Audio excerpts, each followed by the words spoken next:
ನಮಸ್ಕಾರ. Price the lord Jesus. ಎಲ್ಲ ನನ್ನ ಪ್ರೀತಿಯ ದೇವಜನರೇ, ನನ್ನ ಪ್ರೀತಿಯ ಸಹೋದರರೇ, ದೇವಭಕ್ತರೇ, ನೀವೆಲ್ಲರೂ ಚೆನ್ನಾಗಿದ್ದೀರೆಂದು ನಾನು ನಂಬುತ್ತಾ, ನಮ್ಮ ಕರ್ತನಾದ ಯೇಸು ಕ್ರಿಸ್ತನ ಕೃಪೆಯು, ಆಶೀರ್ವಾದವು, ಆರೋಗ್ಯ ಸಹಾಯವು ನಿಮಗೂ ನಿಮ್ಮ ಕುಟುಂಬಗಳಿಗೂ ಲಭಿಸಲಿ. ದೇವಜನವೇ, ನಮ್ಮ ಜೀವಿತದಲ್ಲಿ 40 ದಿನಗಳು ಇಲ್ಲವೇ 40 ವರ್ಷಗಳು ಕರ್ತನು ನಂಬಿಗಸ್ತನಾಗಿರುತ್ತಾನೆ. ಅನೇಕ ಸಂದರ್ಭಗಳಲ್ಲಿ 40 ದಿನಗಳವರೆಗೂ ನಡೆಯದೇ ಇರುವ ಕೃತ್ಯ 41ನೇ ದಿನದಲ್ಲಿ ನಡೆಯುತ್ತದೆ. 40 ವರ್ಷಗಳು ನಡೆಯದೇ ಇರುವಂಥದ್ದು 41ನೇ ವರ್ಷದಲ್ಲಿ ನಡೆಯುತ್ತದೆ. ದಿನಗಳು, ತಿಂಗಳುಗಳು, ವರ್ಷಗಳು ಅಲ್ಲ, ಕರ್ತನ ಮೇಲೆ ಭಕ್ತರು ಇಟ್ಟ ನಂಬಿಕೆಯಂತೆ ನಾವು ಇಡುವುದಾದರೆ ನಮ್ಮ ಜೀವಿತಗಳಲ್ಲಿ ದೊಡ್ಡ ಕಾರ್ಯಗಳನ್ನು ನಾವು ನೋಡುತ್ತೇವೆ. ಅನೇಕರ ಮನಸ್ಸಿನಲ್ಲಿ ಈ ಲೆಂಟ್ನ 40 ದಿವಸಗಳ ನಂತರ ಏನಪ್ಪ ಅಂತ ನಿಮಗೆ ಅನಿಸಿರಬಹುದು. 40 ಅಂದರೆ ಅನೇಕರು ಅಪಾರ್ಥನೂ ಮಾಡಿಕೊಂಡಿರಬಹುದು. ಅನೇಕರು ತಿಳಿದು ಹೇಳುವಂಥ ಮಾತು ಇಷ್ಟೇ: ಮೋಶೆ 40 ದಿವಸ ಉಪವಾಸ ಇದ್ದರು. ಆಮೇಲೆ ನೋಡುತ್ತಾ ಇದ್ದೇವೆ, ಯೇಸು ಸ್ವಾಮಿ 40 ದಿವಸ ಉಪವಾಸ ಇದ್ದರು. ಎಲಿಯನು 40 ದಿವಸ ಉಪವಾಸ ಇದ್ದನು. ಅದಕ್ಕೆ ನಾವು 40 ದಿವಸ ಉಪವಾಸ ಇರಬೇಕು ಅನ್ನುವಂಥ ರೀತಿಯಲ್ಲಿ ಮಾಡುತ್ತಾರೆ. ದೇವಜನರೇ, ದೇವರಾತ್ಮನು ನಮಗೆ ತಿಳಿಸಿದ ಒಂದು ಸತ್ಯಾರ್ಥವನ್ನು ಇವತ್ತು ನಾನು ನಿಮಗೆ ತಿಳಿಸಲಿಕ್ಕೆ ಹೋಗುತ್ತಾ ಇದ್ದೇನೆ. ಹೌದು, 40 ದಿವಸಗಳು ಉಪವಾಸದ ನಂತರ, ಈ 40 ದಿವಸಗಳು ಕಳೆದ ಮೇಲೆ ಏನು, ಯಾವ ರೀತಿ ಇರಬೇಕು, ಏನು ನಡೆಯುತ್ತೆ ಅನ್ನುವಂಥ ಕಾರ್ಯಗಳನ್ನು ನಾವು ಕೂಲಂಕುಷವಾಗಿ ನಾವು ತಿಳಿದುಕೊಳ್ಳುವಂಥವರು ಆಗಿರೋಣ. 40 ಅನ್ನುವುದಕ್ಕೆ ನಿಜವಾಗಿ ಒಂದು ಆಳವಾದಂಥ ಅರ್ಥ ಇದೆ, ನಾನು ಕೂಡ ಒಪ್ಪಿಕೊಳ್ಳುತ್ತೇನೆ. ಆ 40 ದಿವಸ ಎನ್ನುವಂಥದ್ದು ಕೆಲವು ಸಾರಿ ಬೈಬಲಲ್ಲಿ ನೋಡುತ್ತೇವೆ, ಮಳೆಯ ಕಾಲ, ಅರಣ್ಯದಲ್ಲಿರುವಾಗ ಕಷ್ಟದ ಕಾಲ, ಯೇಸು ಸ್ವಾಮಿಯಂತೆ ಶೋಧನೆಯ ಕಾಲ ನಮಗೆ ಎದುರಾಗಿ ಬರಬಹುದು. ಆದರೆ ಆ 40 ದಿವಸಗಳಾದ ಮೇಲೆ ಅದ್ಭುತವು ನಮ್ಮ ಜೀವಿತದಲ್ಲಿ ನಡೆಯುತ್ತದೆ. ಒಂದೊಂದಾಗಿ ಒಬ್ಬೊಬ್ಬ ಭಕ್ತರ ಮೂಲಕವಾಗಿ ದೇವರಾತ್ಮನು ನಿಮ್ಮೊಟ್ಟಿಗೆ ನನ್ನೊಟ್ಟಿಗೆ ಮಾತನಾಡುತ್ತಾರೆಂದು ನಾನು ನಂಬುತ್ತಾ ಇದ್ದೇನೆ. ಬನ್ನಿ, ಈ ದಿನದ ಮುಖ್ಯವಾದ ದೇವರ ವಾಕ್ಯವನ್ನು ಓದಿಕೊಳ್ಳೋಣ. ಯೆಶಾಯನ ಪ್ರವಾದನೆಯ ಗ್ರಂಥ 49ನೇ ಅಧ್ಯಾಯ 15ನೇ ವಾಕ್ಯ. ಒಬ್ಬ ಹೆಂಗಸು ತಾನು ಹೆತ್ತ ಮಗುವಿನ ಮೇಲೆ ಕರುಣೆ ಇಡದೆ ತನ್ನ ಮೊಲೆ ಕೂಸನ್ನು ಮರೆತಾಳೆ. ಒಂದು ವೇಳೆ ಮರೆತಾಳು, ನಾನಾದರೂ ನಿನ್ನನ್ನು ಮರೆಯೇ. ಹಾಲೆಲೂಯಾ, ಕರ್ತನಾಮಕ್ಕೆ ಸ್ತೋತ್ರ. ಒಂದು ವಿಷಯ ಗಮನಿಸಿರಿ, ಅನೇಕ ದೊಡ್ಡ ಮಹಾನಾಯಕರು ಕೂಡ ಈ ಕಷ್ಟದ 40 ದಿನ ಇಲ್ಲ 40 ವರ್ಷಗಳನ್ನು ಹಾದು ಹೋದರು.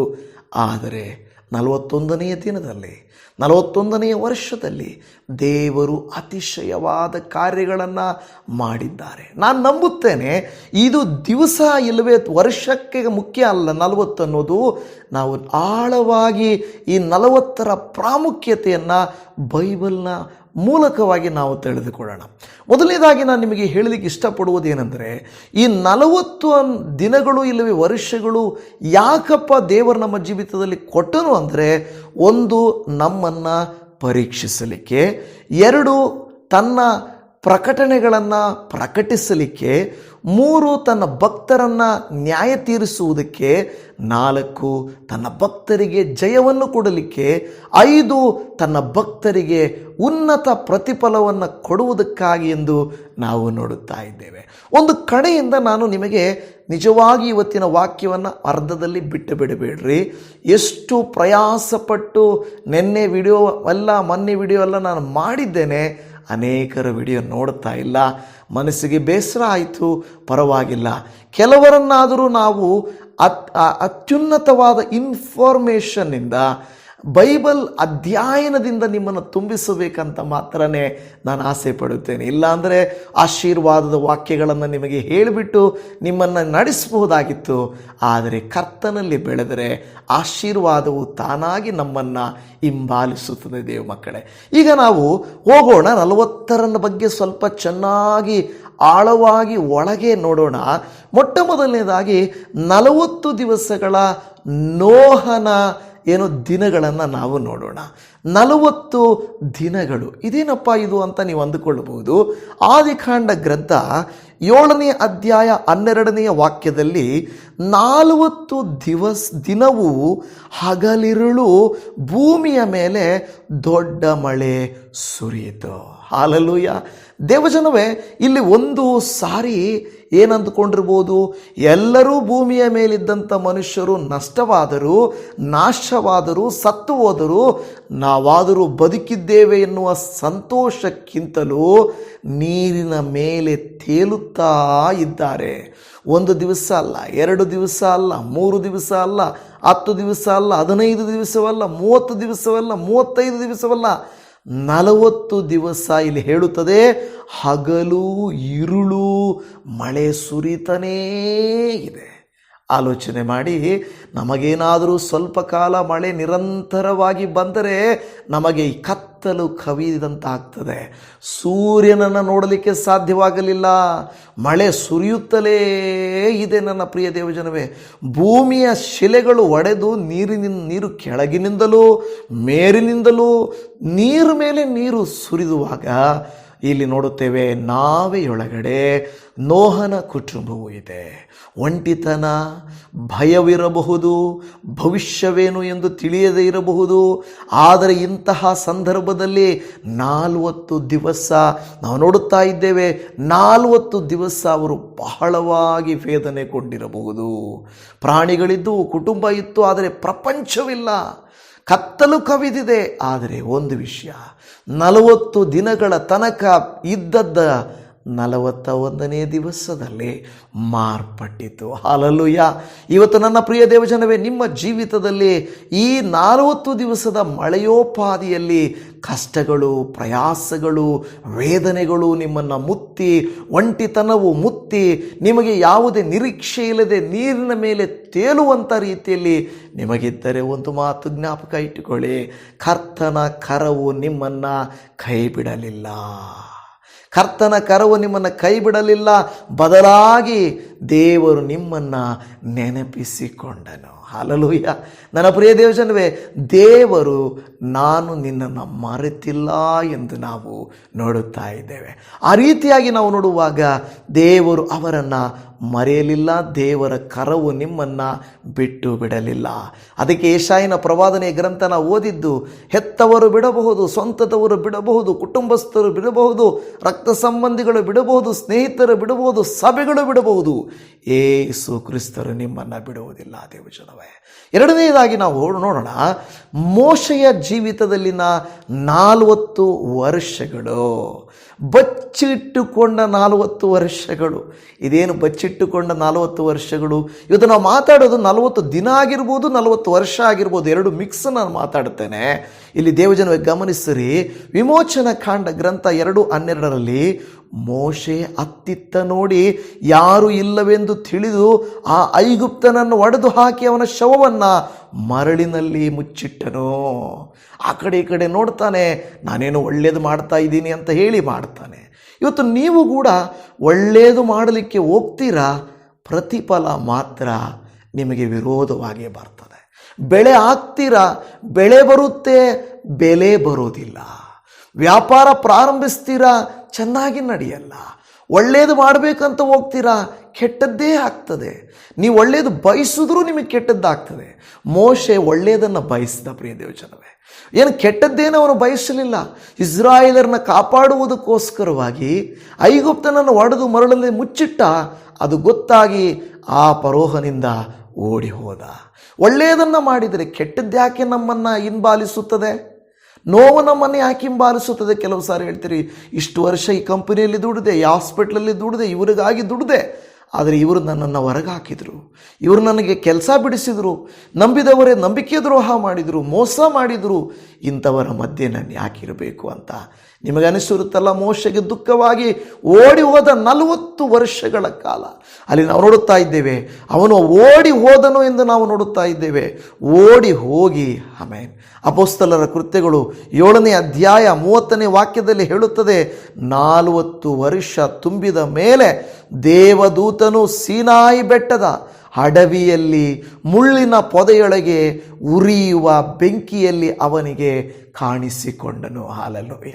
ಏನಂತ ಹೇಳ್ತದೆ? 40 ವರ್ಷ ತುಂಬಿದ ಮೇಲೆ. ಇವತ್ತು ಈ ಲೆಂಟ್ ಸೀಸನ್ನಲ್ಲಿ 40 ದಿನ ಉಪವಾಸ ಮಾಡುವುದು ಸುಲಭವಾಗಿರ್ಬೋದು, ಬಿಡುವುದು ಹೇಗೆ, ಬಿಟ್ಟ ಮೇಲೆ ಏನು ಅನ್ನುವಂಥದ್ದು ನಿಮಗೆ ಗೊತ್ತಿದೆಯಾ ದೇವಜನವೇ? ಅದು ಬಹಳ ಪ್ರಾಮುಖ್ಯ. 40 ದಿವಸ ಚೆನ್ನಾಗಿ ಜೀವನ ಮಾಡಿ, ಉಪವಾಸ ಮಾಡಿ, ಸ್ವೀಟ್ಗಳನ್ನು ಬಿಟ್ಟು, ಮಾಂಸವನ್ನು ಬಿಟ್ಟು, ಪ್ರಾರ್ಥನೆಗಳನ್ನು ಮಾಡಿ 41ನೇ ದಿನ ಇಷ್ಟ ಪ್ರಕಾರ ಜೀವಿಸುತ್ತೇವಾ? ಇಲ್ಲವೇ 40 ವರ್ಷಗಳು ತುಂಬಿದ ಮೇಲೆ ದೇವರು ನಮ್ಮ ಜೀವಿತದಲ್ಲಿ ಅದ್ಭುತ ಮಾಡುವುದಕ್ಕೆ ಕಾಯುತ್ತೇವಾ? ಯಾವುದನ್ನು ನಾವು ಮಾಡುತ್ತೇವೆ? ನೀವೇ ಆಲೋಚನೆ ಮಾಡಿಕೊಳ್ಳಿ, ನೀವೇ ತೀರ್ಮಾನ ಮಾಡಿಕೊಳ್ಳಿ. ಮೋಶೆಯು ತಾಳ್ಮೆಯಿಂದ 40 ವರ್ಷಗಳು ಸಹನೆಯಿಂದ ಸೈಲೆಂಟ್ ಆಗಿದ್ದ. ತಾನು ಮಾಡಿ ಬಂದದ್ದು, ತನಗಾದ ಅವಮಾನ, ಎಲ್ಲಿದ್ದವನು ಅರಮನೆಯಲ್ಲಿದ್ದವನು ಇವಾಗ ಅಡವಿಯಲ್ಲಿದ್ದಾನೆ. ದೇವಜನವೇ, ಎಷ್ಟೋ ಅರಸನ ಕನಸನ್ನು ಕಂಡು, ಉನ್ನತವರ ಕನಸನ್ನು ಕಂಡವನು ನಾವು ನೋಡುತ್ತಾ ಇದ್ದೇವೆ, ಅಡವಿಯಲ್ಲಿ ನಾವು ನೋಡುತ್ತಾ ಇದ್ದೇವೆ ಆಡುಗಳನ್ನು ಮೇಯಿಸುತ್ತಿದ್ದಾನೆ. ಕೆಲವು ಸಂದರ್ಭದಲ್ಲಿ ನಾವು ಊಹಿಸಿದ್ದು ದೊಡ್ಡ ಆಶೀರ್ವಾದ, ನಮಗೆ ಸಿಕ್ಕಿದ್ದು ಅದರ ಆಪೋಸಿಟ್ ಆಶೀರ್ವಾದ. ನಾವು ಅಂದುಕೊಂಡದ್ದೊಂದು, ಆದದ್ದೇ ಇನ್ನೊಂದು. ಏನಕ್ಕಪ್ಪ ಈ ಜೀವನ ಮುಗಿಯಿತು ಅಂತ ನೀವು ಅಂದುಕೊಳ್ಳುತ್ತಾ ಇದ್ದೀರಾ? ನನ್ನ ಜೀವಿತದಲ್ಲಿ 40 ವರ್ಷ ಇನ್ನು ಮುಗಿಯಿತು, ಇನ್ನು ನನ್ನ ಜೀವಿತದಲ್ಲಿ ಹೊಸದೇನು ನಡೆಯುವುದಿಲ್ಲ ಅಂತ ಅಂದುಕೊಳ್ಳುತ್ತಾ ಇದ್ದೀರಾ? ದೇವರು ಮೋಶೆಯ ಜೀವಿತದಲ್ಲಿ ಮಾಡಿದ ಹಾಗೆ ನಿಮ್ಮ ಜೀವಿತದಲ್ಲಿ ಮಾಡಲಿಕ್ಕೆ ಆತನು ಶಕ್ತನಾಗಿದ್ದಾನೆ.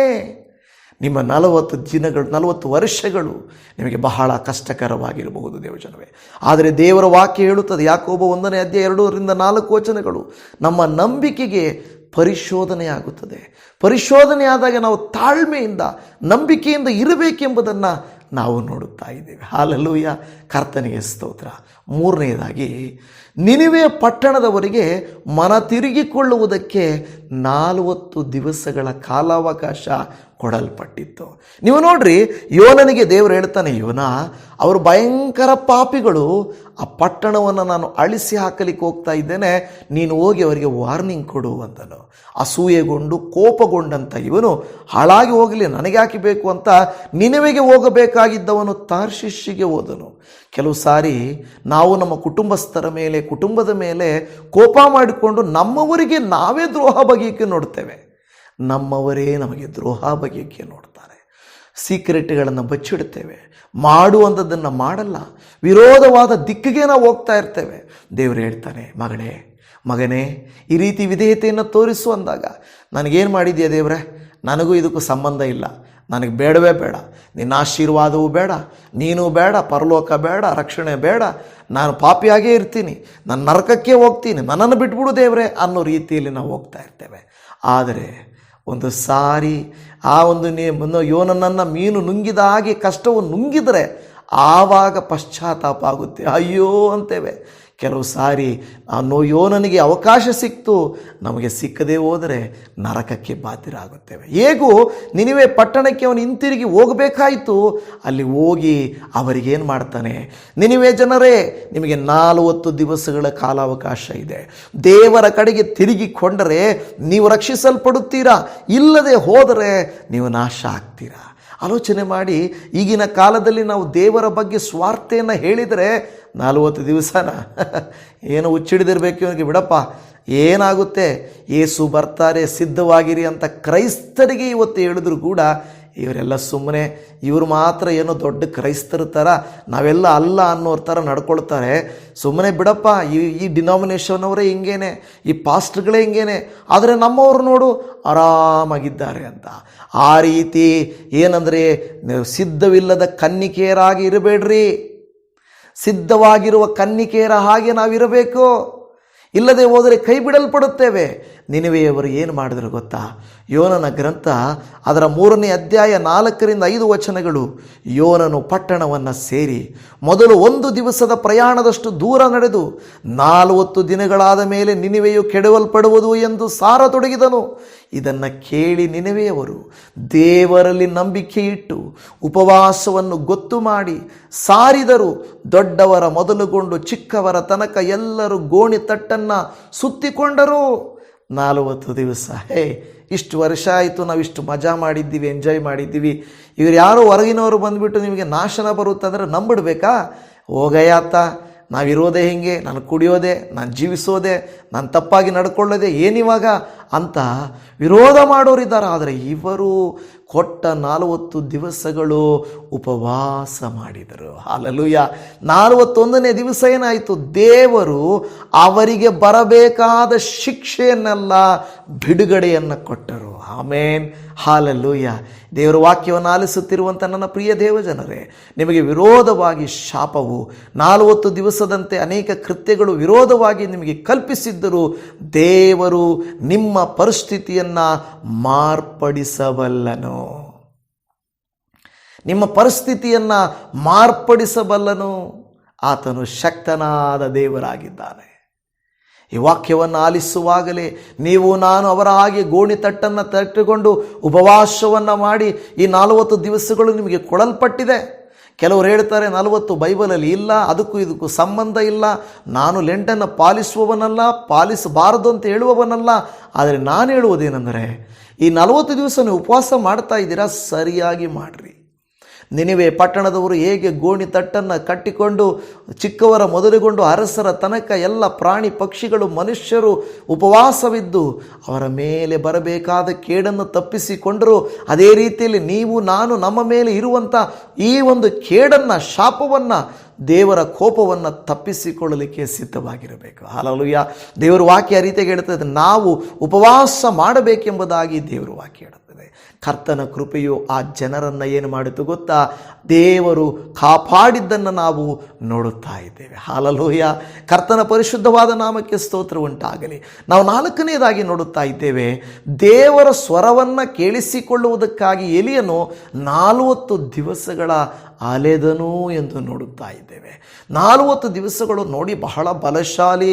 ಅನೇಕ ಪ್ರವಾದಿಗಳನ್ನು, ಸುಳ್ಳು ಪ್ರವಾದಿಗಳನ್ನು ಎದುರಿಸಿದವನು ಜಜಬೇಲಳು ಕೊಟ್ಟ ವಾರ್ನಿಂಗ್ಗೆ ಭಯಪಟ್ಟು ದೇವರೇ ನನ್ನೊಟ್ಟಿಗೆ ಮಾತನಾಡಪ್ಪ ಎಂದು ಓಡ್ತಾ ಇದ್ದಾನೆ. ಆದರೆ ಆಶ್ಚರ್ಯವೇನೆಂದರೆ 40 ದಿವಸಗಳ ಕಾಲ ದೇವರಿಂದ ಯಾವುದೇ ರೆಸ್ಪಾನ್ಸ್ ಬರಲಿಲ್ಲ, ಮಾತಾಡಲೇ ಇಲ್ಲ. ನೀವು ನಾನು ಆಲೋಚನೆ ಮಾಡಿರಿ, ಪ್ರಾರ್ಥನೆ ಮಾಡುತ್ತೇವೆ, ಪ್ರಾರ್ಥನೆ ಮಾಡುವಾಗ ನಮಗೆ ಉತ್ತರವು ಸಿಗದೆ ಹೋದರೆ, ನಮ್ಮ ಜೀವಿತದಲ್ಲಿ ಉತ್ತರವು ಸಿಗದೆ ಹೋದರೆ ನಮಗೇಗನಿಸುತ್ತದೆ? ಅಯ್ಯೋ, ದೇವರು ಮರೆತು ಬಿಟ್ಟಿದ್ದಾನೆ. ಈಗ ಆಲೋಚನೆ ಮಾಡಿ, ಸುಳ್ಳು ಪ್ರವಾದಿಗಳು ಈ ಎಲಿಯನ ವಿರೋಧವಾಗಿ ದೇವರನ್ನು ಕೂಗಿಕೊಂಡಾಗ ಎಲಿಯನ ಹೇಳಿದನು, ನಿಮ್ಮ ದೇವರು ನಿದ್ರೆ ಮಾಡುತ್ತಿರಬಹುದು, ನಿಮ್ಮ ದೇವರು ಪ್ರಯಾಣ ಮಾಡುತ್ತಿರಬಹುದು ಅಂತ ಹೇಳಿದನು. ಈಗ ಅದೇ ಎಲಿಯನಿಗೆ 40 ದಿವಸ ಯಾವುದೇ ಉತ್ತರ ಬರದೇ ಇದ್ದರೆ ಹೇಗಿರುತ್ತದೆ? ಆದರೆ ಆಶ್ಚರ್ಯವೇನೆಂದರೆ, ದೇವರ ವಾಕ್ಯದಲ್ಲಿ ಹೇಳುತ್ತದೆ, ಮೊದಲ ಅರಸರುಗಳ ಗ್ರಂಥದಲ್ಲಿ ಹೇಳುತ್ತದೆ, ಮೊದಲ ಅರಸರುಗಳ ಗ್ರಂಥ ಅದರ 19ನೇ ಅಧ್ಯಾಯ 4ನೇ ವಚನದಲ್ಲಿ ನೋಡುತ್ತೇವೆ, ತರುವಾಯ ತಾನೊಬ್ಬನಾಗಿ ಅರಣ್ಯದೊಳಗೆ 1 ದಿವಸದ ಪ್ರಯಾಣದಷ್ಟು ದೂರ ಹೋಗಿ ಒಂದು ಜಾಲಿ ಗಿಡದ ಕೆಳಗೆ ಕೂತುಕೊಂಡು ಮರಣವನ್ನು ಅಪೇಕ್ಷಿಸಿದನು. ಅವನು, ಯೆಹೋವನೇ, ನನಗೆ ಸಾಕಾಯಿತು, ನನ್ನ ಪ್ರಾಣವನ್ನು ತೆಗೆದು ಬಿಡು, ನಾನು ನನ್ನ ಪಿತೃಗಳಿಗಿಂತ ಉತ್ತಮನಲ್ಲ ಎಂದು ದೇವರನ್ನು ಪ್ರಾರ್ಥಿಸಿದನು. ಹಲ್ಲೆಲೂಯಾ. ಇಲ್ಲಿ ನೋಡ್ರಿ, ಈ ಎಷ್ಟು ಬೇಸರವಾಗಿಬಿಟ್ಟಿದೆ ಅಂದರೆ, ಪ್ರೇಯರ್ ಮಾಡ್ತಾ ಇದ್ದಾನೆ, ದೇವರೇ ನನಗೆ ಸಾಕಾಯಿತಪ್ಪ, ನನ್ನ ಪ್ರಾಣನ ತೆಗೆದು ಬಿಡು ಅಂತ ದೇವ್ರ ಮೇಲೆ ಕೋಪ ಮಾಡಿಕೊಳ್ತಾನೆ. ನಾವು ಕೆಲವು ಸಾರಿ ಹೀಗೆ ಅಲ್ವಾ? ಗರ್ಭಫಲ ಆಗಲಿಲ್ಲ, ಮದುವೆ ಆಗಲಿಲ್ಲ, ಬಿಸ್ನೆಸ್ ಸರಿ ಆಗಲಿಲ್ಲ, ನಾವು ಅಂದುಕೊಂಡದ್ದು ಯಾವುದು ನೆರವೇರಲಿಲ್ಲ, ನಮಗೆ ಜಿಗುಪ್ಸೆ ಬರುತ್ತೆ ಅಲ್ವಾ? ಕಾದು ಕಾದು ಸಾಕಾಯಿತು, ಪ್ರಾರ್ಥನೆ ಮಾಡಿ ಮಾಡಿ ಸಾಕಾಯಿತು, ಈ ವರ್ಷವಾದರೂ 40 ದಿವಸ ಉಪವಾಸ ಮಾಡ್ತೇನೆ, ಈ ವರ್ಷವಾದರೂ ದೇವರು ಉತ್ತರ ಕೊಡ್ತಾನೆ, ಈ ವರ್ಷವಾದರೂ ಕೊಡ್ತಾನೇನೋ ಅನ್ನಳು ದೇವರ ಮುಂದೆ ಈಗ ಕೂತ್ಕೊಳ್ತಾ ಇದ್ಲು. ಪ್ರತಿ ವರ್ಷ ಬಂದು ದೇವರ ಹತ್ರ ಕೂತ್ಕೊಂಡು ಪ್ರಾರ್ಥನೆ ಮಾಡ್ತಾ ಇದ್ರು. 1 ವರ್ಷ ಬಂತು, ಆ ಮಗಳಿಗೆ ತುಂಬ ದುಃಖ ಆಗೋಯ್ತು. ದೇವರೇ ಸಾಕಾಯ್ತಪ್ಪ ನನಗೆ, ದಯಮಾಡಿ ನೀನು ಉತ್ತರ ಕೊಡಪ್ಪ ಅಂತ ಕೂತ್ಕೊಂಡ್ಳು. ಎಲಿಯನು ಕೂಡ ಸಾಕಾಯಿತು ದೇವರೇ, ನನಗೆ ನನ್ನ ಕೈಲಾಗಲ್ಲಪ್ಪ ಎಂದಳು. ಇವತ್ತು ನೀವು ಅದೇ ಪರಿಸ್ಥಿತಿಯಲ್ಲಿರಬಹುದು ಸಹೋದರಿ, ಅದೇ ಪರಿಸ್ಥಿತಿಯಲ್ಲಿರಬಹುದು ಸಹೋದರ. ನಾನು ಉಪವಾಸ ಮಾಡಿದ್ದೇನೆ, ಕಾಣಿಕೆ ಕೊಟ್ಟಿದ್ದೇನೆ, ಸಭೆಗೆ ಹೋಗುತ್ತೇನೆ, ಸೇವೆ ಮಾಡುತ್ತೇನೆ, ಎಲ್ಲ ಮಾಡ್ತಾ ಇದ್ದೇನೆ, ಯಾಕಪ್ಪ ನನಗೆ ಈ ಥರ. ಎಲಿಯನು ಹಾಗೆ ಬಲವಾದ ಸೇವೆ ಮಾಡಿದವನಾದರೆ ರಾಣಿ ಯಜಬೇಲಳಿಂದ ಭಯಪಟ್ಟು 40 ದಿವಸ ದೇವರ ಸ್ವರ ಕೇಳದೇ ಇದ್ದಾಗ ಬಹಳ ಅವನಿಗೆ ವೇದನೆಯುಂಟಾಗಿ ಈ ಪ್ರಾರ್ಥನೆಯನ್ನು ಮಾಡಿದನು. ದೇವಜನವೇ, ಆದರೂ ದೇವರು ಮಾತಾಡದೆ ಹೋದರೂ ಅವನನ್ನು ಕೈ ಬಿಡಲಿಲ್ಲ. ಮೊದಲ ಅರಸರುಗಳ ಗ್ರಂಥ 19ನೇ ಅಧ್ಯಾಯ 8ನೇ ವಚನದಲ್ಲಿ ನಾವು ನೋಡುತ್ತೇವೆ, ಅವನು ಎದ್ದು ತಿಂದು ಕುಡಿದು ಅದರ ಬಲದಿಂದ 40 ದಿವಸ ಹಗಲಿರುಳು ಪ್ರಯಾಣ ಮಾಡಿ ದೇವಗಿರಿಯಾದಂಥ ಹೋರೋಬಿಗೆ ಮುಟ್ಟಿ 40 ದಿವಸ ಬಲ ಹೊಂದಿ ಅವನು ಹೋರೇಬೆಂಬ ಸ್ಥಳಕ್ಕೆ ಓಡ್ತಾ ಇದ್ದಾನೆ. ಅಲ್ಲಿ ಏನು ನಡೀತದೆ ನಿಮ್ಮ ಜೀವಿತದಲ್ಲಿ? ಸೈಲೆನ್ಸ್, ಬಹಳ ನೋವು. ಯಾರಾದರೂ ಏನಾದರೂ ಇಲ್ಲ ಹ್ಞೂ ಅಂದರು, ಇದೆ ಅಂದರು ಓಕೆ, ಏನು ಹೇಳಿದೆ ಸುಮ್ಮನೆ ಇದ್ದರೆ ಬಹಳ ಕಿರಿಕಿರಿ ಆಗುತ್ತೆ. ಮನೆಯಲ್ಲಿ ಮಾತು ಬಿಟ್ಟಿದ್ದರೆ ಅವ್ರ ಮುಖ ನೋಡೋಕ್ಕಾಗಲ್ಲ, ಹೌದಲ್ಲ? ಅಯ್ಯೋ ಏನು ಮಾಡಲಿ, ಒಳ್ಳೇದು ಹೇಳಿದ್ರೂ ತಪ್ಪು, ಗದರಿಸಿದ್ರೂ ತಪ್ಪು, ಸರಿಪಡಿಸಿದ್ರೂ ತಪ್ಪು, ಹಿಂಗಲ್ಲ ಹಿಂಗಂತ ಹೇಳಿದ್ರೂ ಕೂಡ ತಪ್ಪು. ಏನಪ್ಪ ಈ ಥರ ಜೀವನ ಅಂತ ಬಹಳ ಕಿರಿಕಿರಿ ಆಗ್ತದಲ್ವಾ? ಆದರೆ ಒಂದು ವಿಷಯ, 40 ದಿವಸಗಳಾದ ಮೇಲೆ ಒಂದು ಆಶ್ಚರ್ಯವು ನಡೆಯಿತು. ಅದೇನೆಂದರೆ ವಾಕ್ಯ ಹೇಳುತ್ತದೆ, ಮೊದಲ ಅರಸರುಗಳ ಗ್ರಂಥ 19:11-13, ಆತನ ಮುಂದೆ ಪರ್ವತಗಳನ್ನು ಭೇದಿಸಿ ಬಂಡೆಗಳನ್ನು ಪುಡಿ ಪುಡಿ ಮಾಡುವಂಥ ದೊಡ್ಡ ಬಿರುಗಾಳಿಯು ಬೀಸಿತು, ಯೆಹೋವನು ಅದರಲ್ಲಿ ಇರಲಿಲ್ಲ. ತರುವಾಯ ಭೂಕಂಪವಾಯಿತು, ಅದರಲ್ಲಿ ಆತನಿರಲಿಲ್ಲ. ಭೂಕಂಪವಾದ ನಂತರ ಸಿಡಿಲುಂಟಾಯಿತು, ಅದರಲ್ಲಿ ಯೆಹೋವನಿರಲಿಲ್ಲ. ಕಡೆಗೆ ಮಂದ ಮಾರುತ ಶಬ್ದ. ಅದನ್ನು ಕೇಳಿದ ಕೂಡಲೇ ಎಲಿಯನು ತನ್ನ ಕಂಬಳಿಯನ್ನದ್ದ ಒಮರೆಯನ್ನು ಮುಚ್ಚಿಕೊಂಡು ಹೋಗಿ ಗವಿಯ ದ್ವಾರದಲ್ಲಿ ನಿಂತನು. ಆಗ ಎಲಿಯನೇ, ನೀನು ಇಲ್ಲೇನು ಮಾಡುತ್ತೀ ಎಂಬ ವಾಣಿಯು ಕೇಳಿಸಿತು.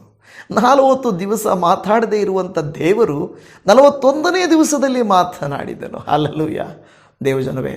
ಆದರೆ 40 ದಿವಸದ ಸೈಲೆನ್ಸ್ ಇದೆಯಲ್ವಾ?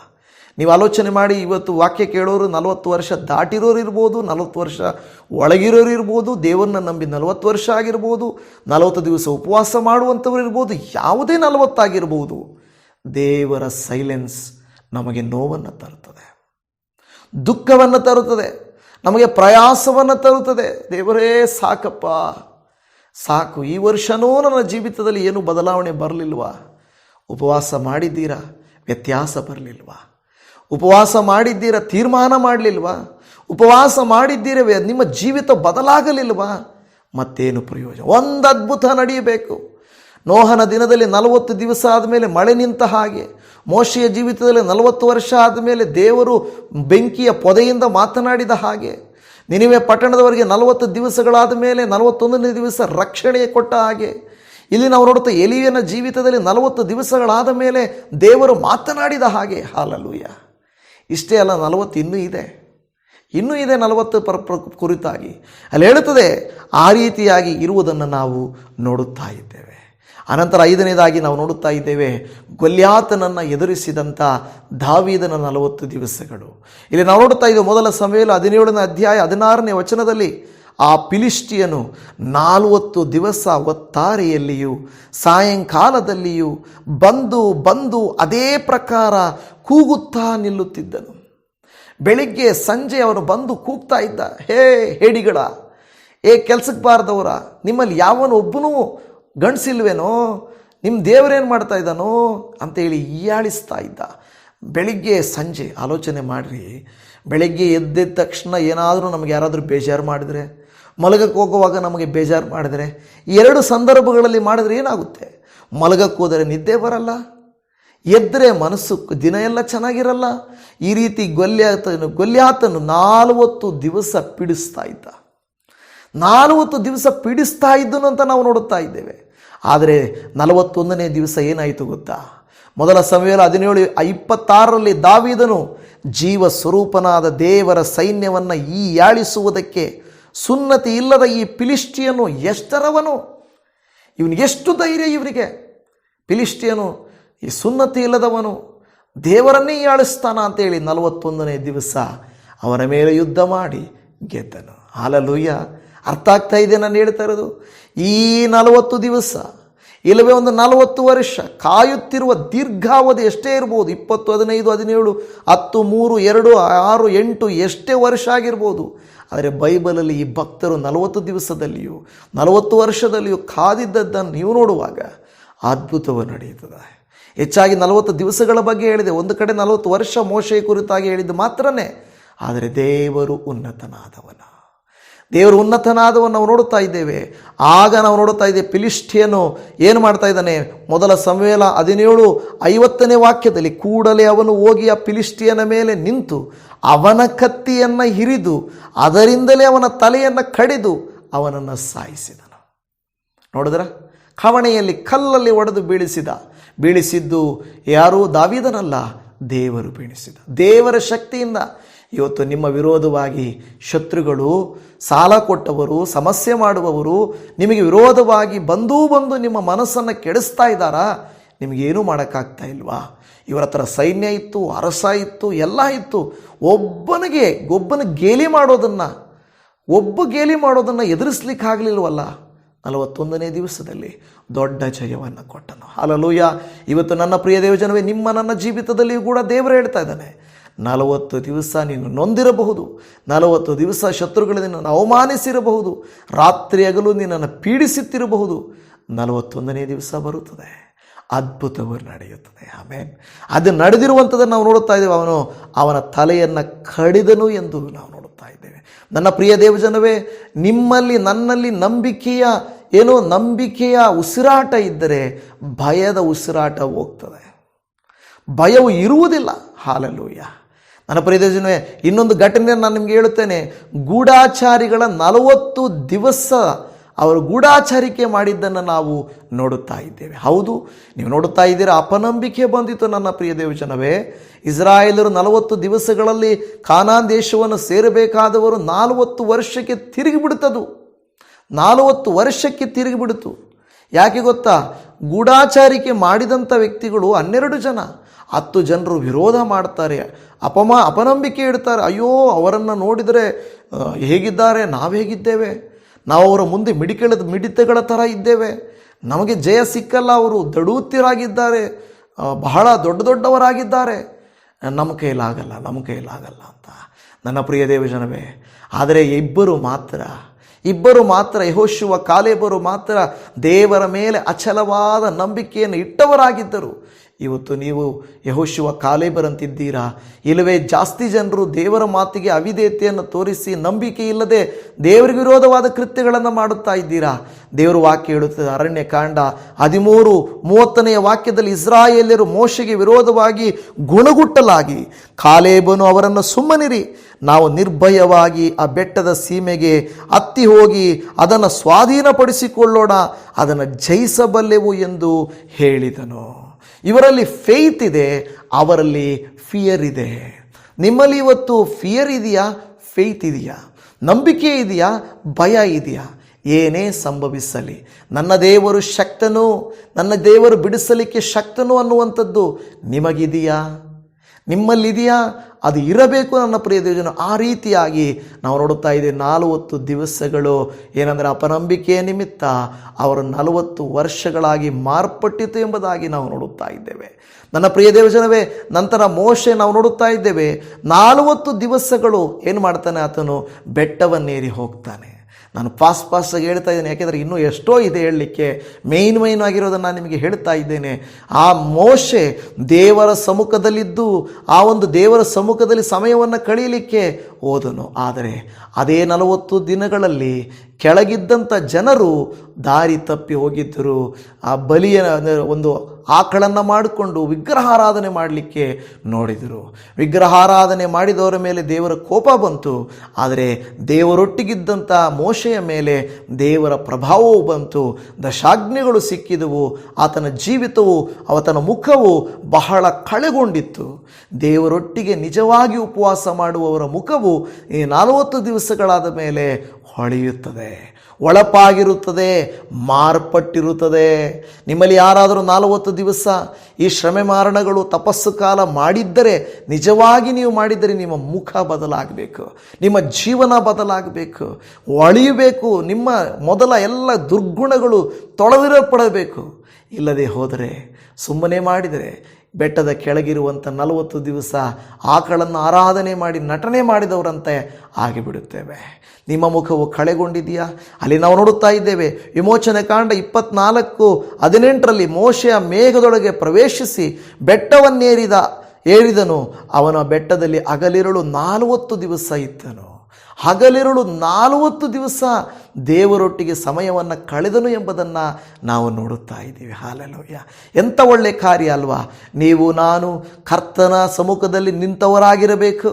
ಯಾಕೆಂದರೆ ಮೋಶೆ ಹೇಳುತ್ತಾನೆ, ಧರ್ಮೋಪದೇಶ ಕಾಂಡ 9ನೇ ಅಧ್ಯಾಯ 9ನೇ ವಾಕ್ಯದಲ್ಲಿ, ಯೆಹೋವನು ನಿಮ್ಮ ಸಂಗಡ ಮಾಡಿದ ನಿಬಂಧನೆಯನ್ನು ಬರೆದ ಆ ಕಲ್ಲಿನ ಅಲಿಗೆಗಳನ್ನು ತೆಗೆದುಕೊಳ್ಳುವುದಕ್ಕೆ ನಾನು ಬೆಟ್ಟವನ್ನು ಹತ್ತಿದಾಗ ನಾನು ಅನ್ನಪಾನಗಳನ್ನು ಬಿಟ್ಟು ಹಗಲಿರುಳು 40 ದಿನ ಬೆಟ್ಟದಲ್ಲಿದ್ದೆನೋ ಎಂದು ಹೇಳುತ್ತಾ ಇದೆ. ಆಮೇನ್. ಇವತ್ತು ನನ್ನ ಪ್ರಿಯ ದೇವಜನವೇ, ನೀವು ನಾನು ಗಮನಿಸಬೇಕಾದ ವಿಚಾರ ಏನೆಂದರೆ, ನಾವು ದೇವರೊಟ್ಟಿಗೆ ಇರುವ ಸಮಯ ನಮಗೆ ಆಶೀರ್ವಾದಕರವಾದ ಸಮಯ. ಎಷ್ಟೋ ಜನರು ಪಾಪದಲ್ಲಿ ಬಿದ್ದು ಹೋಗಲಿ, ನೀವೊಬ್ಬರಾದರೂ ಪರಿಶುದ್ಧರಾಗಿ ಇರಲಿಕ್ಕೆ, ದೇವರೊಟ್ಟಿಗೆ ಸಮಯ ಕಳೀಲಿಕ್ಕೆ ನಿಮಗೆ ಮನಸ್ಸಿದೆಯಾ? ವಿಮೋಚನ ಕಾಂಡ ಗ್ರಂಥದಲ್ಲಿ 34:28 ಮೋಶೆಯ ಬೆಟ್ಟದಲ್ಲಿ ಯೆಹೋವನ ಸನ್ನಿಧಿಯಲ್ಲಿ ಹಗಲಿರುಳು 40 ದಿನ ಇದ್ದನು. ಅವನೇನು ಊಟ ಮಾಡಲಿಲ್ಲ, ಏನು ಕುಡಿಯಲಿಲ್ಲ. ಆತನು ನಿಬಂಧನದ ವಾಕ್ಯಗಳನ್ನು, ಅಂದರೆ 10 ಆಜ್ಞೆಗಳ ಕಲ್ಲಿನ ಅಲಿಗೆಗಳ ಮೇಲೆ ಬರೆದನು. ಹಲ್ಲೆಲೂಯಾ! ನೋಡ್ರಿ, ಅವನು ಅಲ್ಲಿ 40 ದಿನಗಳು. ನನ್ನ ಪ್ರಿಯ ದೇಶನವೇ, ಆದರೆ ಮೋಶೆಯ ಕೋಪ ಬಂತು. ಆನಂತರ ಜನರು ಮಾಡಿದ ವಿಗ್ರಹಾರಾಧನೆ, ತಪ್ಪಿದ ರೀತಿಗಳು, ಇದೆಲ್ಲವನ್ನು ನಾವು ನೋಡುತ್ತಾ ಇದ್ದೇವೆ. ಅರಣ್ಯಕಾಂಡ 14:34 ನೀವು ಓದಿದ್ರೆ ಅಲ್ಲಿ ಹೇಳುತ್ತದೆ, ಸಿಂಪಲ್ ಆಗಿ ನಾನು ನಿಮಗೆ ಹೇಳ್ಬಿಡುತ್ತೇನೆ. ಅಲ್ಲಿ ದೇವರು ಹೇಳ್ತಾನೆ ಅಂದರೆ, ದಿನ ಒಂದಕ್ಕೆ 1 ವರ್ಷದಂತೆ 40 ದಿನಗಳು ನಿಮಗೆ 40 ವರ್ಷ ಆಗಿದೆ, ಆ ರೀತಿ ನೀವು ಹೋಗ್ತೀರಾ ಅಂತ ಹೇಳುವುದನ್ನು ನಾವು ನೋಡ್ತಾ ಇದ್ದೇವೆ. ಮುಂದೆ ಇನ್ನು ಕೆಲವು ಕಾರ್ಯಗಳನ್ನು ನಾನು ಸ್ಕಿಪ್ ಮಾಡಿ ನಾನು ಹೇಳುತ್ತೇನೆ. ಯೇಸು ಕ್ರಿಸ್ತನು ಘನವಾದ ಸೇವೆಯನ್ನು ಮಾಡುವುದಕ್ಕಿಂತ ಮುಂಚೆ 40 ದಿವಸಗಳು ಉಪವಾಸ ಇದ್ದರು. 40 ದಿವಸಗಳು ಏನೂ ನಡೀಲಿಲ್ಲ. ಆದರೆ 40ನೇ ದಿವಸಕ್ಕೆ ಬಂದಾಗ ಏನಾಯಿತು ಗೊತ್ತಾ? ಆ 40ನೇ ದಿವಸದಲ್ಲಿ ಸೈತಾನನು ಶೋಧಿಸಿದನು. ಆದರೆ ಯೇಸು ಸ್ವಾಮಿ 3 ಶೋಧನೆಗಳಿಗೂ ಕೊಟ್ಟ ಉತ್ತರ ದೇವರ ವಾಕ್ಯದಲ್ಲಿ ಬರೆದಿದೆಯಲ್ಲವಾ ಅಂದನು. ದೇವರ ವಾಕ್ಯ ಹೇಳುತ್ತದೆ ಅಂದನು, ನೀವು ನಾನು ಸ್ವಬುದ್ಧಿಯಿಂದ ಉತ್ತರ ಕೊಡಬಾರದು, ಸೈತಾನನನ್ನು ಸ್ವಂತ ಶಕ್ತಿಯಿಂದ ಎದುರಿಸಬಾರದು, ಲೋಕದ ರೀತಿ ನೀತಿಗಳಿಂದ ಎದುರಿಸಬಾರದು, ಬದಲಾಗಿ ನಾವು ದೇವರ ವಾಕ್ಯದಿಂದ ಎದುರಿಸಬೇಕು. ಆಗ ಸೈತಾನನು ನಮ್ಮನ್ನು ಬಿಟ್ಟು ಓಡಿ ಹೋಗುವನು. ಸೈತಾನನು ಬಿಟ್ಟು ಓಡಿ ಹೋಗ್ತಾನೆ. ಯೇಸು ಸ್ವಾಮಿ ನಾವು ನೋಡುತ್ತಾ ಇದ್ದೇವೆ, ಹಗಲಿರುಳು ಅದನ್ನು ಹೇಳ್ತದೆ ಮತ್ತಾಯ 4ನೇ ಅಧ್ಯಾಯ 1-2. ಆಗ ಯೇಸು ಸೈತಾನನಿಂದ ಶೋಧಿಸಲ್ಪಡುವುದಕ್ಕಾಗಿ ಆತ್ಮನು ಆತನನ್ನು ಅಡವಿಗೆ ಒಯ್ದನು. ಆತನು 40 ದಿವಸ ಹಗಲಿರುಳು ಉಪವಾಸದ ತರುವಾಯ ಆತನಿಗೆ ಹಸಿವೆಯಾಯಿತು. ನನ್ನ ಪ್ರಿಯ ದೇಶದಲ್ಲಿ ಹೇಳುತ್ತಿರುವಂಥ ಮಾತು ಏನೆಂದರೆ, ಯೇಸು ಸ್ವಾಮಿ 40 ದಿವಸ ಉಪವಾಸ ಮಾಡಿದನು. 41ನೇ ದಿವಸ ಜಯವೀರನಾಗಿ ಬಂದನು. 41ನೇ ದಿವಸ ದೇವದೂತರು ಬಂದು ಆತನನ್ನು ಪರಾಮರ್ಶಿಸಿದರು. 41ನೇ ದಿವಸ ವ್ಯತ್ಯಾಸವಾಗುತ್ತದೆ.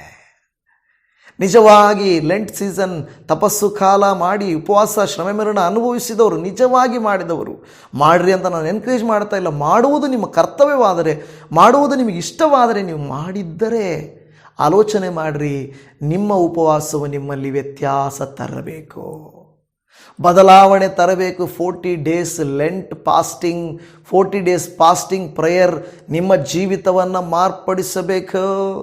ನೋಹನು, ದಾವೀದನು, ಮೋಶೆಯು, ಎಲಿಯನು, ನಿನಿವೆ ಪಟ್ಟಣದವರು, ಇವರೆಲ್ಲರೂ ಬದಲಾದರು. ಹಾಲೆಲೂಯ! ನೀವು ಬದಲಾಗಿದ್ದೀರಾ? ಇದು ನಿಮ್ಮ ಸಮಯ. ಯೇಸು ಕ್ರಿಸ್ತನ ಮರಣದೊಟ್ಟಿಗೆ ಮುಗಿದೋಗಲಿಲ್ಲ, ಮರಣದೊಟ್ಟಿಗೆ ಪ್ರಾರಂಭವಾಯಿತು. ಪುನರುತ್ಥಾನವಾದಂಥ ಯೇಸು ಮತ್ತೆ 40 ದಿವಸಗಳು ಶಿಷ್ಯರೊಟ್ಟಿಗೆ ಸಮಯವನ್ನು ಕಳೆದರು. ನನ್ನ ದೇವಜನವೇ, ಕೈ ಬಿಡಲ್ಪಟ್ಟಿರುವುದು ನಾವು ಅಲ್ಲ. ದೇವರು ಹೇಳ್ತಾನೆ, ಯುಗದ ಸಮಾಪ್ತಿಯವರೆಗೂ ನಾನೇ ನಿಮ್ಮ ಸಂಗಡ ಇರುವೆನು ಅಂತ. ನಾವು ನೋಡುತ್ತೇವೆ ಅಪೊಸ್ತಲ ಕೃತ್ಯಗಳು 1:3 ಆತನು ಬಾಧೆಪಟ್ಟು ಸತ್ತ ಮೇಲೆ ಅನೇಕ ಪ್ರಮಾಣಗಳಿಂದ ಅಪೊಸ್ತಲರಿಗೆ ತೋರಿಸಿಕೊಂಡು 40 ದಿವಸಗಳ ತನಕ ಅವರಿಗೆ ಕಾಣಿಸಿಕೊಳ್ಳುತ್ತಾ ದೇವರ ರಾಜ್ಯದ ವಿಷಯಗಳನ್ನು ಸಂಗತಿಗಳನ್ನು ಹೇಳುತ್ತಾ ಇದ್ದನು ಎಂದು ಹೇಳುತ್ತಾ ಇದೆ. ಹಲ್ಲೆಲೂಯಾ. ಇವತ್ತು ನೀವು ನಾನು ಹೀಗೆ ಹೇಳುತ್ತಾ ಹೋದರೆ 40 ದಿವಸಗಳ ಬಗ್ಗೆ ಇನ್ನೂ ಅನೇಕ ಕೃತ್ಯಗಳಿದ್ದಾವೆ. ಆದರೆ ಒಂದು ಮಾತ್ರ ನೀವು ನಾನು ಅರ್ಥ ಮಾಡಿಕೊಳ್ಳಬೇಕು ದೇವಜನವೇ, ಈ 40 ದಿವಸಗಳು ಒಬ್ಬೊಬ್ಬರು ಅನುಭವಿಸಿದಂಥ ಕೃತ್ಯವನ್ನು ಇದೆಯಲ್ವಾ, ಒಬ್ಬೊಬ್ಬರು ಅನುಭವಿಸಿದ ಕೃತ್ಯ. ನಾನು ಮತ್ತೆ ರಿಪೀಟ್ ಮಾಡೋಕ್ಕೆ ಹೋಗಲ್ಲ. ನೋಹನ ಒಂಟಿತನ, ಎಲಿಯನಿಗೆ ಉತ್ತರ ಬರದೇ ಇದ್ದಿದ್ದು, ಮೋಶೆ ಅರಮನೆ ಬಿಟ್ಟು ಅಡವಿಗೆ ಹೋದದ್ದು ಅಲ್ವಾ, ಗೊಲ್ಯಾತನಿಂದ ಆಗಾಗ ಬಯಸ್ಕೊಂಡು ದೇವರನ್ನು ಹೀಯಾಳಿಸಿದಂಥ ಕೃತ್ಯಗಳನ್ನು ನಾವು ನೋಡಿದೆವು. ನಿನವೆ ಪಟ್ಟಣವರದ ವಿನಾಶನವನ್ನು ನೋಡಿದೆವು. ಆದರೆ 41ನೆಯ ದಿನದಲ್ಲಿ 41ನೆಯ ವರ್ಷದಲ್ಲಿ ಅದ್ಭುತಗಳು ಆಶ್ಚರ್ಯಗಳು ನಡೆದವು. ಇವತ್ತು ನೀವು 40ನೇ ದಿನವನ್ನು ಆರಾಧಿಸಬೇಕಾಗಿಲ್ಲ, 40ನೇ ದಿನದಲ್ಲಿ ಏನೂ ಇಲ್ಲ. ಆದರೆ ಒಂದು ದಿವಸ ಬಿಡುಗಡೆಯ ದಿನ ಇದೆ. ಇನ್ನೊಂದು ದಿನ, ಯಾವುದೋ ಒಂದು ದಿನ, ಆ 41ನೆಯ ದಿನವು ಹೇಗೆ ಇವರೆಲ್ಲರಿಗೆ ಆಶೀರ್ವಾದವಾಯಿತು ಹಾಗೆ ದೇವಜನ 41ನೇ ವರ್ಷದಲ್ಲಿ ಇಸ್ರಾಯೇಲರು ಕಾನಾನ್ ದೇಶವನ್ನು ಪ್ರವೇಶಿಸಿದರು, ಹೌದಲ್ವಾ? ಹಾಗೆ ನೀವು ನಾನು ಖಂಡಿತವಾಗಿ ಪರಮಕಾನನನ್ನು ಪ್ರವೇಶಿಸಲಿಕ್ಕಿದ್ದೇವೆ. ನಾನು ಹೇಳುತ್ತೇನೆ, ಹೇಗೆ ಈ ವಾಕ್ಯಗಳಲ್ಲಿ ದೇವಭಕ್ತರು ಒಂದು ಅದ್ಭುತಗಳನ್ನು ಕಣ್ಣಾರೆ ಕಂಡರೋ, ನಿಮ್ಮ ಜೀವಿತಗಳಲ್ಲಿ ಕೂಡ ದೇವರು ಅದ್ಭುತಗಳನ್ನು ಮಾಡಲಿಕ್ಕೆ ಶಕ್ತನಾಗಿದ್ದಾನೆ. ಹಾಲೆಲೂಯಾ. ಆದ್ದರಿಂದ ಯಾರು ದೇವರೇ ನನ್ನ ಜೀವಿತವನ್ನು ಮಾರ್ಪಡಿಸು, ನನ್ನ ಜೀವಿತ ಇದ್ದ ಹಾಗೆ ಇರಬಾರದು, ಈ ಭಕ್ತರುಗಳ ಜೀವಿತ ಹೇಗೆ ಬದಲಾಯಿತು ಹಾಗೆ 41ನೇ ದಿನ, 41ನೇ ವರ್ಷ, 41 ಆಗಿರ್ಬೋದು, ಬೇರೆ ದಿನಗಳಾಗಿರ್ಬೋದು, ನನ್ನ ಜೀವಿತದಲ್ಲಿ ಅದ್ಭುತವಾದ ದಿನವನ್ನು ಏರ್ಪಡಿಸಯ್ಯ ಎಂದು ಪ್ರಾರ್ಥಿಸೋಣ. ಪರಮ ತಂದೆಯೇ, ಇವತ್ತು ಈ 40ರ ಕುರಿತು ಆಳವಾಗಿ ನೋಡುವಂತೆ ನೀನು ನಮಗೆ ಸಹಾಯ ಮಾಡಿದ್ದಕ್ಕಾಗಿ ಸ್ತೋತ್ರ. ಯಾರೊಟ್ಟಿಗೆ ಏನು ಮಾತಾಡಿದ್ದೀರೋ ಗೊತ್ತಿಲ್ಲಪ್ಪ. ಅನೇಕ ಸಂದರ್ಭಗಳಲ್ಲಿ ಶತ್ರುಗಳ ವಿರೋಧ, ಅಪನಂಬಿಕೆ, ಶೋಧನೆ, ಅಪಕರ್ತನೆ, ಕಷ್ಟ, ವೇದನೆ, ಅಪಕರ್ತನೆ, ನೋವು ಎಲ್ಲ ದೇವರೇ ಪ್ರಾರ್ಥನೆ ಎಲ್ಲವನ್ನ ನೋಡಿದ್ದೇವೆ. ಇವತ್ತು ಯಾವ ಭಕ್ತರ ಜೀವಿತದಲ್ಲಿ ಯಾವ ರೀತಿಯಾದಂಥ ಕೃತ್ಯ ಇದು ನನಗೆ ಗೊತ್ತಿಲ್ಲಪ್ಪ. ಆದರೆ ನೀನಂತೂ 40 ದಿವಸಗಳ ಶ್ರಮೆ, ಒಂಟಿತನ, ವಿರೋಧತ್ವ, ಅವಿಧೇಯತ್ವ, ಕರ್ತನೆ ಶೋಧನೆ ಎಲ್ಲವೂ ಸಂಭವಿಸಿದ ಮೇಲೆ ನೀವು 41ನೆಯ ದಿನದಲ್ಲಿ, ವರ್ಷದಲ್ಲಿ ಬಿಡುಗಡೆ ಕೊಡುವಂತೆ ಈ ದೇವ ಮಕ್ಕಳ ಜೀವಿತದಲ್ಲಿ ಒಂದು ಬಿಡುಗಡೆ ಕಾಣಲಿ, ಒಂದು ಅದ್ಭುತವು ನಡೆಯುವುದನ್ನು ಕಾಣಲಿ, ಆಶ್ಚರ್ಯವಾದ ಕಾರ್ಯವು ನಡೆಯುವುದನ್ನು ನೋಡಲಿ. ನೀನೇ ಮಹಿಮೆ ಹೊಂದಬೇಕೆಂದು ಬೇಡಿಕೊಳ್ಳುತ್ತಾ ಇದ್ದೇವೆ. ನಿನ್ನಿಂದ ಸಮಸ್ತವೂ ಸಾಧ್ಯ, ನಿಮ್ಮಿಂದಾಗದೇ ಇರುವಂಥ ಕೃತ್ಯ ಒಂದು ಇಲ್ಲ. ಈಗಲೇ ನಮ್ಮ ಮೊರೆಯನ್ನು ಆಲಿಸಿ ಸದುತ್ತರವನ್ನು ದಯಪಾಲಿಸಿ ಕೊಡಿರಿಯಪ್ಪ. ಇವರ ಜೀವಿತದಲ್ಲಿ ಇಲ್ಲಿವರೆಗೂ ವಾಕ್ಯವನ್ನು ಕೇಳಿದ, ಈ ವಿಡಿಯೋನ ಯಾರೆಲ್ಲ ಶೇರ್ ಮಾಡಿದ್ರು, ಯಾರಿಗೆಲ್ಲ ಮುಟ್ಟಿದೆಯೋ ಅವರೆಲ್ಲರ ಜೀವಿತದಲ್ಲಿ ಒಂದು ವ್ಯತ್ಯಾಸದ ದಿನಗಳು, ವ್ಯತ್ಯಾಸದ ಅದ್ಭುತ ಕೃತ್ಯಗಳು ನಡೆಯಲಿ ಎಂದು ಬೇಡಿಕೊಳ್ಳುತ್ತಾ ಇದ್ದೇವೆ. ನಿನಗೆ ಸಮಸ್ತವೂ ಸಾಧ್ಯಪ್ಪ. ಈ ಮೊರೆಯನ್ನು ಆಲಿಸಿದ್ದಕ್ಕಾಗಿ ನಿನಗೆ ಸ್ತೋತ್ರ ಮಾಡುತ್ತಾ, ನಮ್ಮ ರಕ್ಷಕನು, ನಮ್ಮ ಕರ್ತನು, ನಮ್ಮ ಪ್ರಾರ್ಥನೆಗಳಿಗೆ ಆಲಿಸಿ ಸದುತ್ತರ ಕೊಡುವಾತನಾಗಿರುವ ನಜರೇತಿನ ಯೇಸು ಕ್ರಿಸ್ತನ ಪ್ರೀತಿಯುಳ್ಳ ನಾಮದಲ್ಲಿ ಪ್ರಾರ್ಥಿಸುತ್ತೇವೆ ತಂದೆಯೇ. ಆಮೇನ್, ಆಮೇನ್. ನನ್ನ ಪ್ರೀತಿಯ ದೇವಜನವೇ, ನಿಮ್ಮೆಲ್ಲರಿಗೂ ನಮ್ಮ ಕರ್ತನಾಗಿರುವ ಯೇಸು ಕ್ರಿಸ್ತನ ಕೃಪೆಯು, ಸಮಾಧಾನವು, ಆಶೀರ್ವಾದ ಉಂಟಾಗಲಿ. ದೇವಾದಿ ದೇವನು ನಿಮ್ಮನ್ನು ಅನುಗ್ರಹಿಸಲಿ. ಶಲೋಮ್. Praise the lord Jesus. Amen.